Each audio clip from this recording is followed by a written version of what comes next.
Ngiyakhuleka nina benkosi. Nina bengoze emabhudla ethi esabhudla buyaphinde yabhudla. Nina bakanodume ehlezi womngenela odume ekhaya wadume ey'theni. Nina bakagaqa libovu nasekuphathweni ngokugwaza imhlane yamadoda. Ngiyakhuleka. Ngifuna uke ngincome uKhathide uMfokaNgoba. Imncome ngendlela asithulela ngayo umlando wakwaZulu. Uthula kamnandi ngobuciko, akuthatha kubeke. Ngimthanda nokungachemi kwakhe. Ukuthi wonke amaqhawe nezibongo ezabamba iqhaza ekwenziweni noma ekubunjweni kombuso wakaZulu avele. Kodwa ke namhlanje into engifuna ukukhuluma ngayo, ngifuna ukukhuluma ngalento yokuthi umuntu ngabantu. Ekuyiyona thina bantu abampisholo abakholelwa kuyona nabayiyo ukuthi yakhishwa kwafakwa individuality or individualism ngokolimi lokushaya isithembu. Isona-ke isitha esiphakathi kwethu leso bandla phakathi. Isona sitha esikhulu esiphakathi kwethu leso sikamina. Umina usezingeni eliphezulu kakhulu kuthina manje ungenile uGamenxe. Kulukhuni ukuthi sihlukane naye. Kanti uyisitha esosenza ukuthi uze kubhubha umhlaba. Siloko sabazi inkotha ngqobo zezinye izizwe. Kwaphela ukunana nokunanelana ngale individuality le. Kwaphela ukunanelana nokunana. Kwagcina sekuyinto embi. Ngoba umuntu onganani ukwazi ukumcomela lo onanayo abe umuntu omubi lo onanayo. Kanti asiyazi leyo nto. Ukuhlupheka komunye ukuhlupheka kwethu sonke. Sikhule sizwa ngamakhehla kuthiwa makufika umuntu ohluphekayo nomuntu la endaweni wayekanikezwe inkomo, isithole senkomo. Azokwazi ukuthi ondle ngaso umndeni.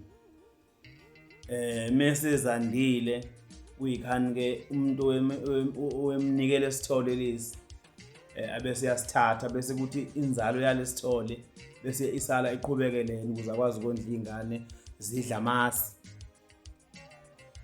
zikwazi ukuthi ziphile. Omunye amabele ngeyichukazi lembuzi, omunye amabele ngokunye anikezwe insima limi ukuze afane nawo wonke umuntu. Bungekho ubugebengu,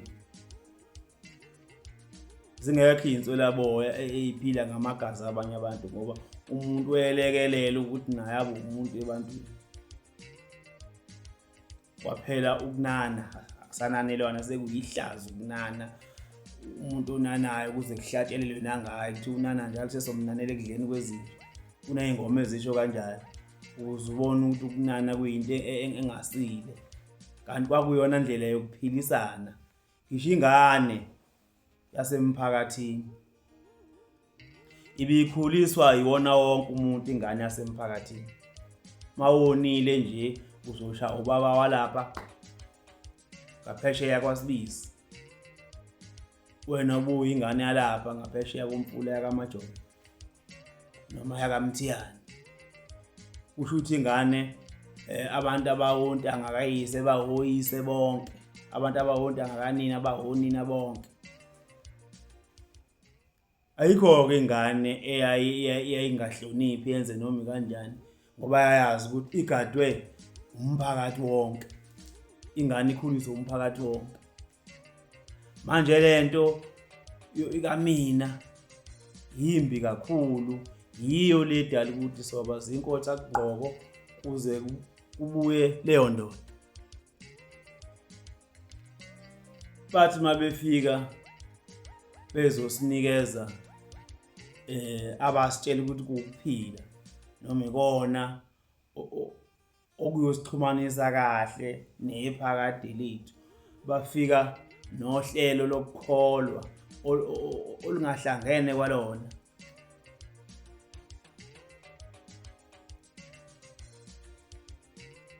Wafika amaDutch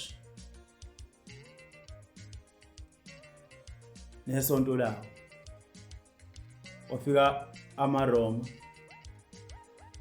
nesonto lawo. Wonke lamasonto akhuluma ngoNkulunkulu oyedwa nendodana eyodwa. Wafika amaLuther nesonto lawo, wafika amaWesley nesonto lawo, wafika amasheshi nesonto lawo, Church of England. Bonke bafika noJehova noJesu ngezindlela ezihlukene. Ongena emaromeni ubona ngazi ukuthi uyena umphethe ngezandla uJehova noJesu, uthole indawo kuyiyona yona. Ongene eLutheran, amaLuther, ubona ukuthi ukhethe kahle kakhulu yena, laba abanye ayikho into abayikhetha. Ongene eWelsi naye kanjalo, ongene eSheshi naye kanjalo. Kwanda kwabakhona opostoli. Mawungena epostoli nje uyanqaphaza vele ukuthi wena ulazi kahle iqiniso. Uma ngasuyeke epostoli ngamani uyeke kwakusonta nje, uyeke phansi kwakusonta ngoba wena sewazi kakhulu ngeqiniso. Kube khona abasindisiwe, usindiso nabo bathi bona bazi kakhulu impela. Laba abanye abalazi iBhayibheli, waqhamuka ofakazi bathi bona balifunda kusuke kuGenesis bazibophuma kwisambulu bakazi njengoba bezazi. So ngaleyo ndlela ibona abazi kangcono okuyidlulayo lezi ezinye inkonzo. Yaphela ke lento yokuthi thina simunye. Yaphela ngoba manje angithi la ukhona uthi la kungcono khona kunala khona abanye.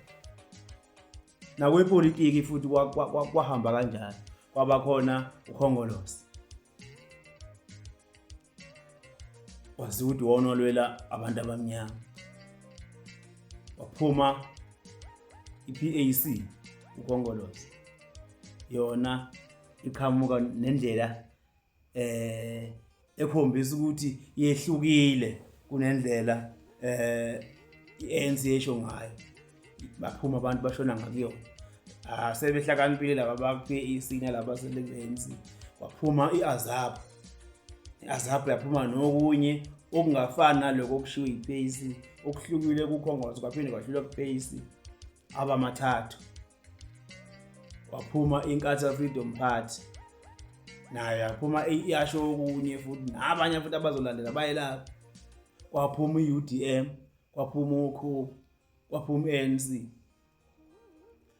Yonke lento idivide thina ukuthi asingabe into eyodwa, ahleze sibanga. Kube khona obona ngathi le khona yena ungcono, le khona yena ungcono. Okungelona iqiniso ukuthi kufanele ke senze lento esiyenzayo. Ono EFF baphume khona koANC. Bahlakaniphe kakhulu nabo ngendlela abachaza ngayo. Ibona abazobuya isizwe. Zonke lezi inhlangano azibukeki zizokwazi ukubuya isizwe. Ngoba lokuhlukana kwazo nje kubukodwa khomba ukuthi ngeke kuze kuwineke ngoba kuthiwa kufanele umuntu ozokwazi ukuwina akwazi ukubuya isizwe ajashaye nemithetho yakhe. Umuntu othola iningi leli lidingeka ukuthi ufuna ngabe bonke bayinhlangano eyodwa noma kuthiwa mhlambe ezimbili ke kuphela inhlangano bese sihlukanisiselana ngabavoti lethola abaningi kube iyona ke lawo la. Ngeke kuze kwenzeke ngoba lento yokuhlukana yiyo eyasibusa befika bayifaka, ngoba nomuntu uyalandela uyalalela. Konke lokuhlukana engikubalayo into yamabomu, hhayi ukuthi mhlambe into ezenzakalela yona, into yamabomu eyenziwa ngamabomu nje ukuze abantu bangakwazi ukuba munye.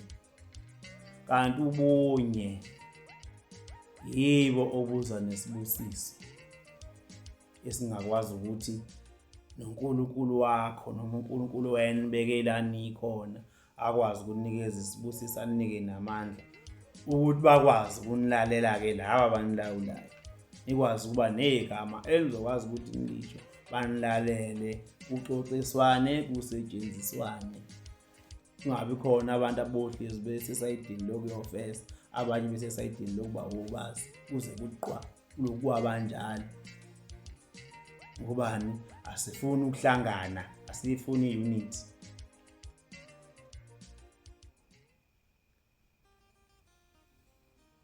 Yiko-ke bengifuna ukuthi ngithi fahla ngako namhlanje ukuthi kuzoloku kuba khona ukuvusana nje kancane kancane, onendlebe ezwe,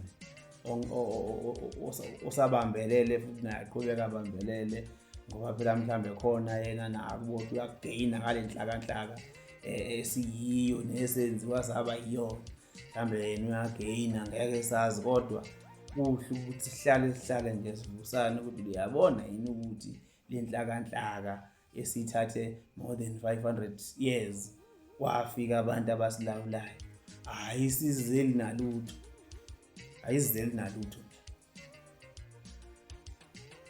Izocebisa labo nje abambalwa abavumile ukubamba iqhaza ekudonseleni abantu eceleni bangabe ubumbani, bangabumbani. Ngoba uma ngisungule yami inhlangano nje ngibode nginabalandeli, kusho ukuthi lapho ngizoceba mina ngoba ngiyakwazi ukususa abantu ekuhlanganeni babe yi-unity, ngiyobenza iqeqebane elivuna mina. Ngithole-ke lokho ukuthi ngizoceba mina, kodwa labantu bonke engibasuse ngapha ngabayisa ngapha, bona bazoloku bethi bangatholi lutho, babothi ayikho lento yami, iqhamuka omunye abasuse futhi abayise kwenye indawo, bazoba izinto ey'ntuntayo. Kufanele-ke sizame ukuthi ngelinye ilanga ngibuke ingqondo ukuthi okay-ke noma sikubona ukuthi kubi kanganani ukuhlangana, ake sizame ukuthi sihlangane ngazwi linye ngento edinga ukuthi sikwazi ukubhenefitha sonke thina abantu, kakhulukazi abangabanikazi noma ababekwa umvelinqangi wethu kule continent. Ngoba njengoba sikuthiwa sabemvele kule continent, uma ngabe khona uNkulunkulu kusho ukuthi uye wazibeka.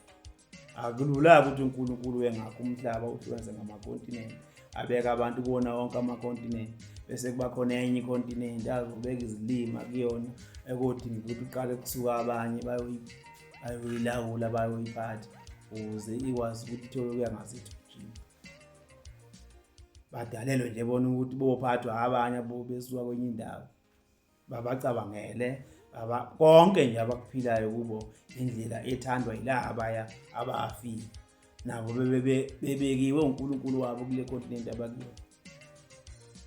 Hayi, angingageqa amagula, angime lapho.